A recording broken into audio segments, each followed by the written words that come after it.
Hi everyone, hello. I hope all of you are doing well. My name is Shriya Bansal, and now we are going to move ahead and move to the next segment after disk scheduling algorithms. Okay, so let's quickly get started. So whenever we talk about disk management, the idea is that operating system is actually responsible for several other aspects apart of disk management too, apart from disk scheduling. Okay, some of them would be disk initialization, booting from the disk, and bad recovery. Okay, so in this segment we are going to talk about all of them in detail. Okay, first, what we are going to do is we are going to talk about disk formatting. Okay, then we are going to know and talk about the concept of boot block. Okay, and then we are going to talk about the concept of bad blocks. Okay, so let's quickly get started and start our discussion where we talk about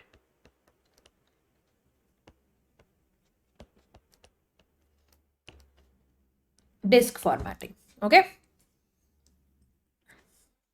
so now the idea is disk formatting is basically a process to configure the data storage devices such as a hard drive, a floppy disk, and a flash drive when we are actually going to use them for the very first time. Okay, or we can say it is basically like a initial usage. Okay, so whenever we talk about disk formatting, it is basically a process. Okay, I'll write down the some definitions over here for your learning and for your future purpose, which is basically used to configure the data storage services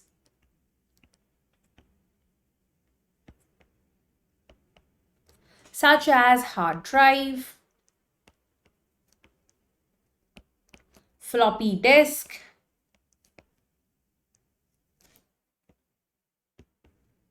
and flash drive. Okay, and when we are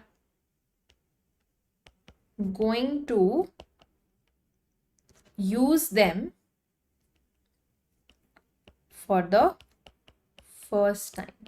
Okay, so the idea is that disk formatting is basically that whenever a new magnetic disk is taken, it is usually a blank state.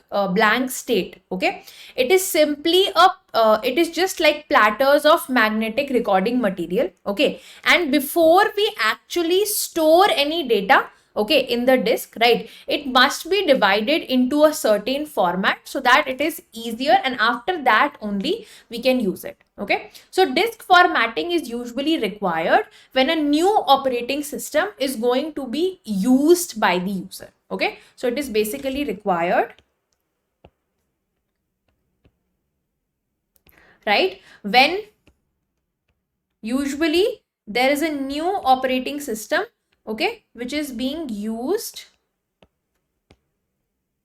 by the user. Okay, sometimes it is also done when there is like a space issue and we require additional space for the storage of more data in the drives. Okay, and when we format the disk, okay, then the existing files within the disk are erased, and the formatting of the disk, or the configuration of the disk rather, is done from the scratch again. Okay, and we can also perform disk formatting on both, I would say, magnetic platter hard drives also, and solid state drives as well. Okay, so disk formatting is actually done on both. Okay, when we are going to use hard drives for initial use, it is going to be, let's say, initially searched for a virus. Okay, it can be done like a virus scan on top of it and repair some bad sectors or some bad part of it. Okay, so whenever we talk about disk formatting, it is basically having three parts.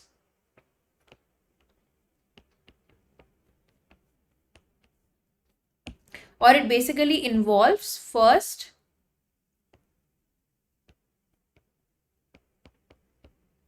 low level formatting. Okay,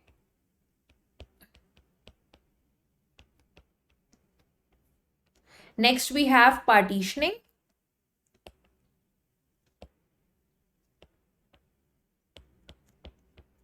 and then we have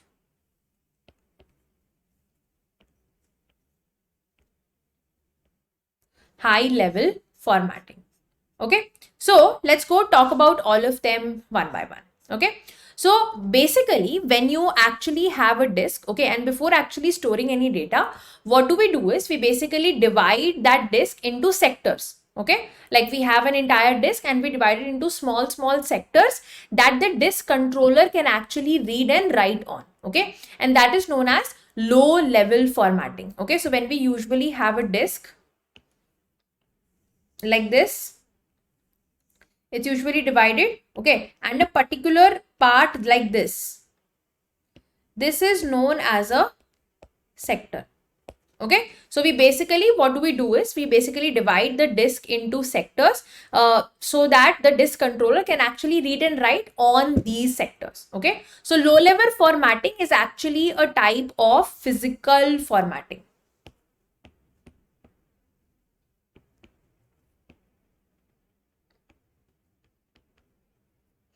All right, it is in the process, okay, it is the process of making cylinders and tracks of the bland or a new hard disk. Cylinders is tracks is like this, these are tracks, this is a track.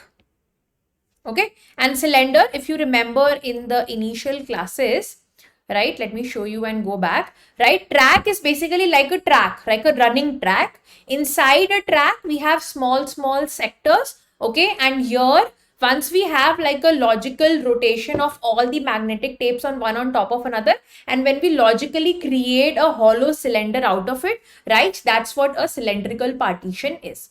So what do? In a new hard disk, we create sectors, we create cylinders, we create tracks. Okay, and after this there is a division into, like, first we create cylinders. Okay, once we have done cylinders for each of the magnetic tape inside it, then we make tracks. Okay, and then those tracks are divided into sectors. Okay, nowadays basically what happens is the low level formatting is actually performed by the hard disk manufacturers only. So these days you don't have to do this, it is basically performed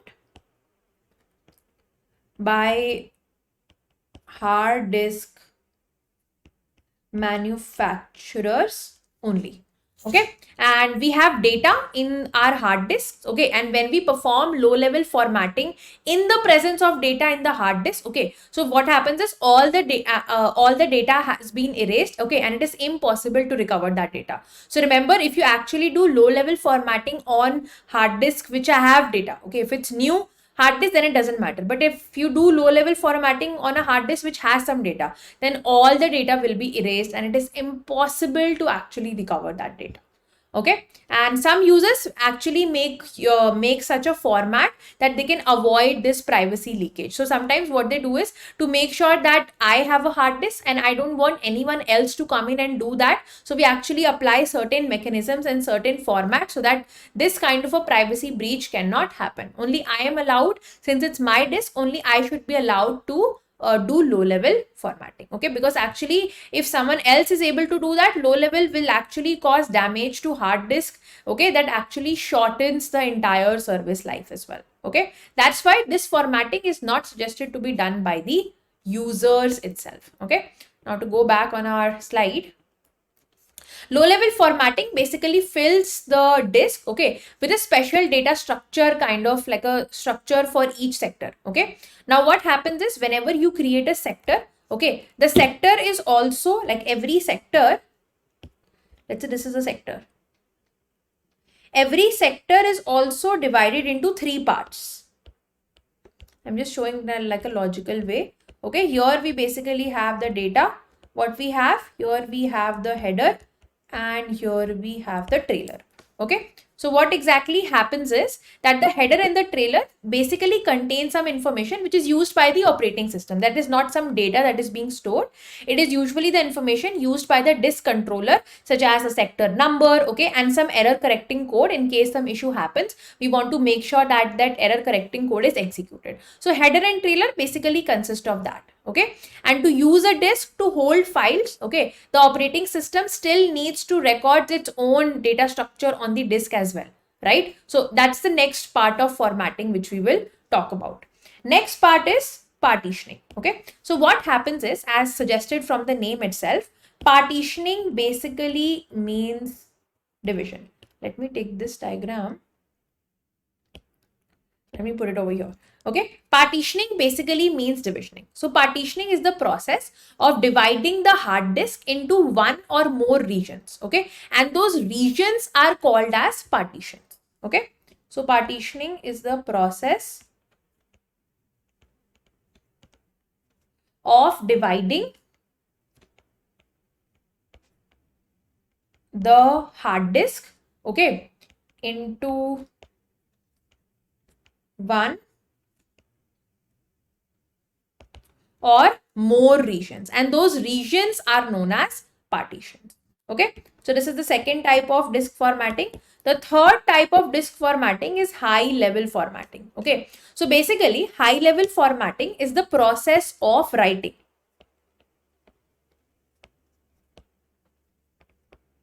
Okay, basically writing on a file system, a cluster size, partition label, and so on for newly created partition or volume. Okay, so it is done to erase the hard disk and again installing the operating system on that disk drive. Okay, so what do you do in high level formatting? You basically clear all the data on the hard disk. Okay, so you're not really doing any partitioning or anything. Okay, remember, you're just clearing the data on the hard disk so that the disk formatting and the entire reinstalling of the operating system can be done.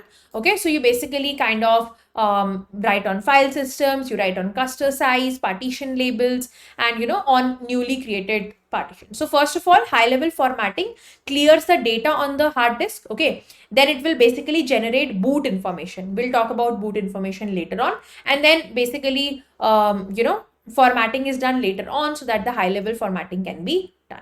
Generally, high level formatting does not do any harm to the system. It can easily be done by the administrator or like disk management tool, anything you want. Okay, so coming back to here to check the slides as well. So what happens is the first step.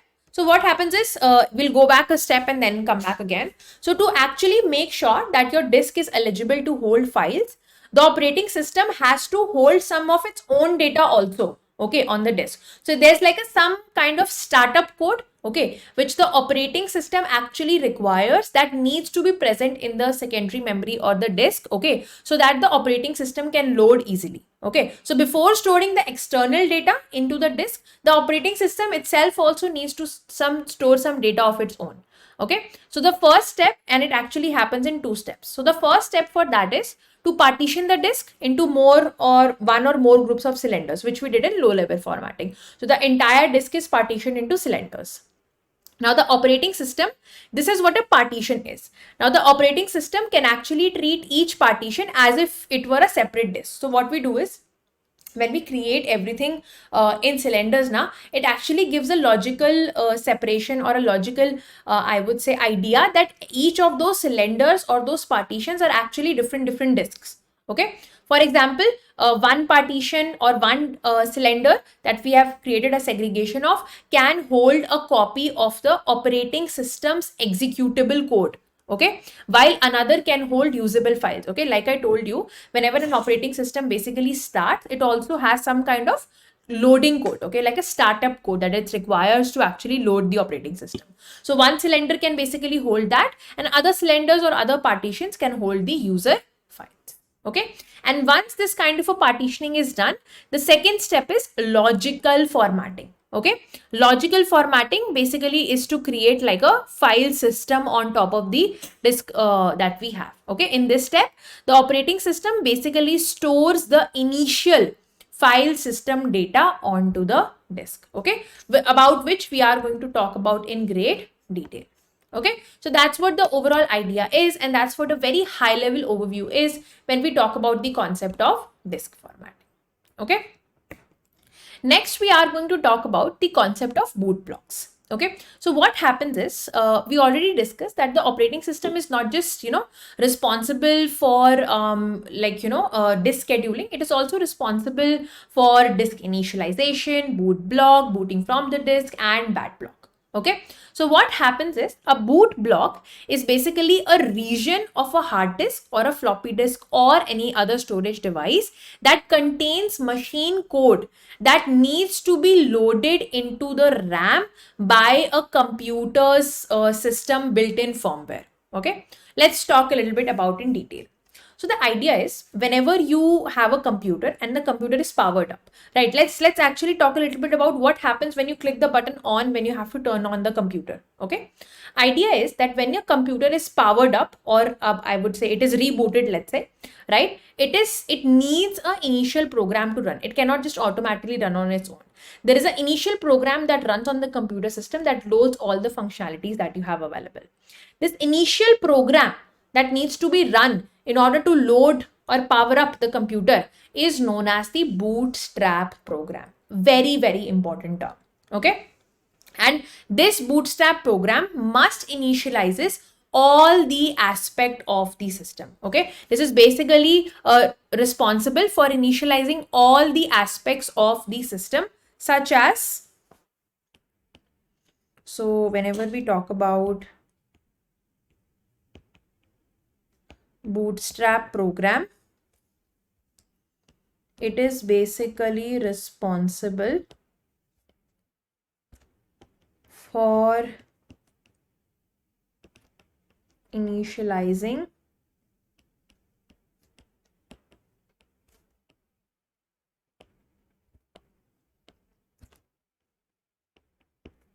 all aspects of the system. First of all, it initializes the CPU registers, the device controllers, right? Main memory, right? And then it starts the operating system. Always remember, okay? Then the bootstrap program basically finds the operating system kernel on the disk to do its job, and then it loads the kernel into the memory. After finding the kernel, it loads the kernel into the memory, okay? And the last jumps to, and it basically jumps to the initial address to basically begin the execution of the operating system. Remember, bootstrap is stored. The bootstrap program itself, the program which needs to be run, it is always stored in ROM, that is read-only memory. Okay. So to do its job, the bootstrap program basically finds the operating system kernel on the disk and basically then loads the kernel into the memory and then simply jumps to the initial address to begin the operating system execution. And for most programs, the bootstrap is always loaded in ROM, that is read-only memory. And this location is very convenient. Why? Because ROM needs no initialization. So if I have a bootstrap program which loads everything, that program should be present in something which does not require initialization, right? So the location is convenient because ROM needs no initialization and it is always at a fixed location, right? That the processor can start executing when we power up the system. Okay. And since ROM is read only, right, it cannot be affected by the computer virus, because think of a catastrophic situation where your bootstrap program itself is getting affected, right? We cannot let that happen. So that is why we store bootstrap program in the ROM so that it cannot be infected by a computer virus. Okay. Now the problem is that this bootstrap code requires, changing the ROM and the hardware chips. Okay, that's what the problem is, that changing this bootstrap code, if you have to in some time future change the bootstrap code, it would also require changing the ROM and the hardware chips. Okay, that's why systems basically store a tiny bootstrap loader program, okay, in the ROM, whose job is to bring the entire full bootstrap program from the disk. So one of the disadvantage that we discuss is that if you will keep the bootstrap program into ROM, and if somehow you have to change the ROM, okay, then if you have to somehow change, the bootstrap program, the problem will be, if you have to change bootstrap program, since it is present into ROM, you will have to change ROM also, you will have to change the hardware chips also. So to tackle that problem, what systems sometimes do is they have like a tiny bootstrap loader program. Okay, so what it basically does, it basically picks up the bootstrap program, which is now not in ROM but actually in secondary memory, right? And it is basically making sure that we bring the bootstrap program, entire bootstrap program, from the disk to the ROM, so that it execution that happens. So we write a loader program so that we can bring the code over here instead of keeping it in ROM itself. Okay, so that's what the idea for a boot block basically is. Okay, you can read more about it and go into a little bit detail about this, but I think this much of information is enough to understand the overall idea. Okay, that's what it says over here, that for this reason, most systems store a tiny bootstrap loader program in the boot ROM whose job is only to bring the bootstrap program from disk. Okay, and the full bootstrap program can be changed easily, so you don't need to change the ROM now, and a new version is simply, so how can you do that? By simply writing a new version onto the disk, so you don't have to change ROM. Okay, and the full bootstrap program is actually stored in the partition only, right, which is known as boot block. So where do you store that full bootstrap program? In your disk, in your hard drives, that is in a place called boot block. Okay, and a disk that has a boot partition is called a boot disk or a system disk. Again, connecting the entire story now and coming back to the very heading of this topic, known as boot block. Okay, so boot block is a place in your disk where the full bootstrap program is present, and whenever you power up your system, the bootstrap loader program picks up the full bootstrap program from the disk, from the place of boot block, puts it into RAM, execute the bootstrap program, brings life to your CPU registers and your controllers and your operating system, and then the operating system execution starts. So that's what the entire process is when you actually power up your computer. And trust me, this is a very, very common interview problem. This can be asked in your interviews and you should know the concept behind this. Okay. All right. And the last segment we have over here is the concept of bad block. So bad block is basically an area of storage media that is no longer reliable for storing and retrieving data because it has been completely damaged or corrupted. Okay, so bad blocks, since disks have moving parts. Okay, so what happens is disks you have, right, they have moving parts. Okay, so sometimes they are prone to failures. Okay, sometimes the failure is complete, like the entire disk has been corrupted and the entire disk needs to be replaced. Okay, and its content are basically stored from backup media to the new disk that we are going to use now.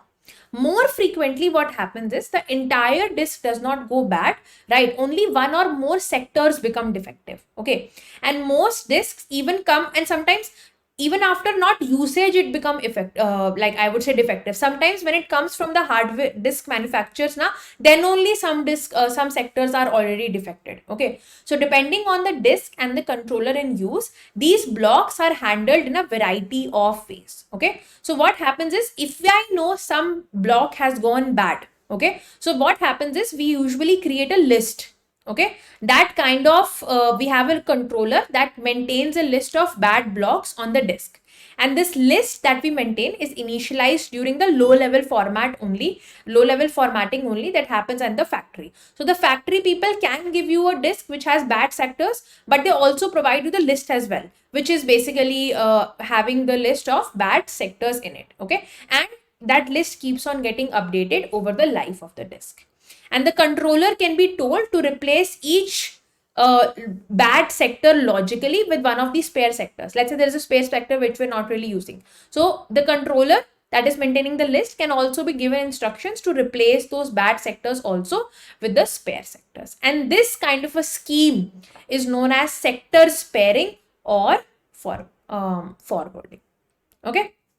So that's what the overall idea is of having the concept of bad blocks. We've discussed everything in detail. And understood everything step by step. I tried to kind of, put this entire thing in a story kind of a format so that you can understand also and to have a good takeaway from this idea as well whenever you try to revise the topic. So I hope I was successful in helping you understand this topic, right? That is enough to understand the entire idea of secondary storage management. If you want, you can go a little deeper into these concepts also, like the sky is the limit in case of how much depth you really want to go into, right? But I would recommend at least know these basics, because these are the topics which are asked in interviews. So you want to first make sure that these concepts are very clear to you. And when they actually are, then that would be a good time to move ahead. And if you feel really interested, you can refer some resources online as well to get a better understanding on how to really move ahead.